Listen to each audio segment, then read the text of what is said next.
Look here, woman, I cannot make love to you 24 hours a day. I will call you back. I have a new album with Goodie Mob, and we're looking forward to releasing it first quarter, tentatively entitled Age Against the Machine. We're still mixing and doing a few more guest appearances and putting the final touches on it, but yes, it's pretty much done.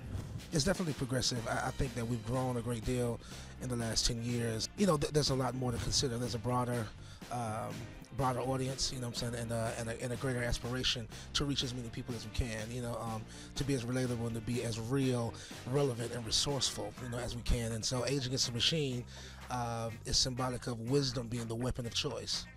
You know what I'm saying? So, like, you know, those rules will apply. We've never severed ties. We are family. We are blood. We are flesh and bone, committed to each other, joined at the hip almost. So, I mean, it was just a long, extended professional hiatus.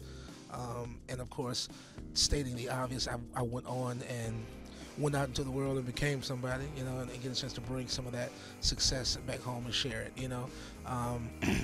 Invested right back into us, you know, into the family business, and it was just like clockwork, you know, like getting right back in. But you know, truth of the matter is, it took a little time. You know, we've been working on the album for about 4 years, you know, kind of back and forth between the prior engagements and preoccupations and stuff like that. So, like, you know, everybody's doing something. We were all trying to get together and really live in the moment, and it was kind of harder to do, and that's been the most difficult part about getting together after so much time.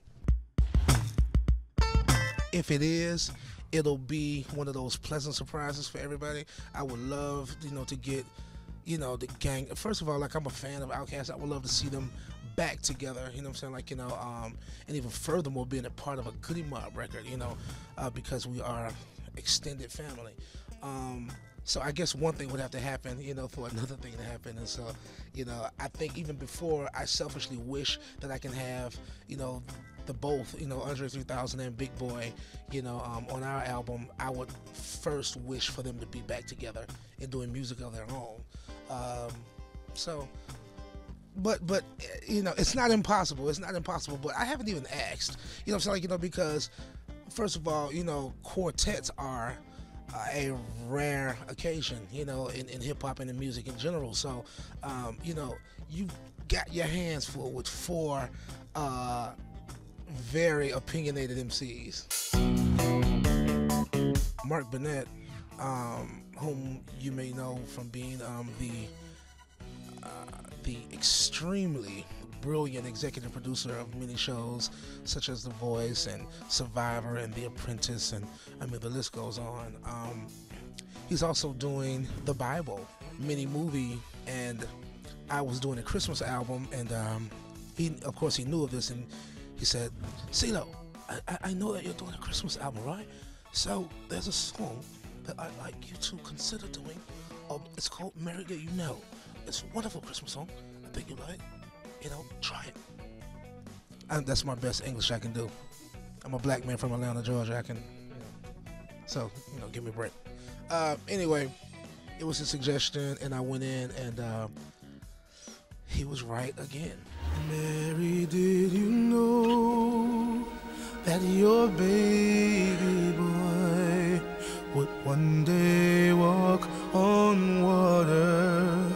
Mary, did you know? It's only right because he suggested that I record this record, and so that's somewhat of a trailer of the movie, The Bible. So they just paired the two things, you know, a quick edit, you know, an arrangement with Mary Did You Know as an overlay or backdrop, and it's pretty profound. I think, you know, being on that show, that's kind of one of those things that's a labor of love. I mean, like, you're gonna ultimately, essentially, have to love it, because it's quite a bit of time, energy, and attention. You know what I'm saying? And so it could be exhausting. It could be tedious, because as artists, we aren't necessarily into routine, so to speak. You know what I mean? Like, you know, we like to variate and be flighty, if you will. You know, but so that would be my advice if they're listening. But I didn't give them any initial advice going into it, because it's temporary. I'll be back, you know, and I think they'll do just fine, because they're professional and very talented people in their own right.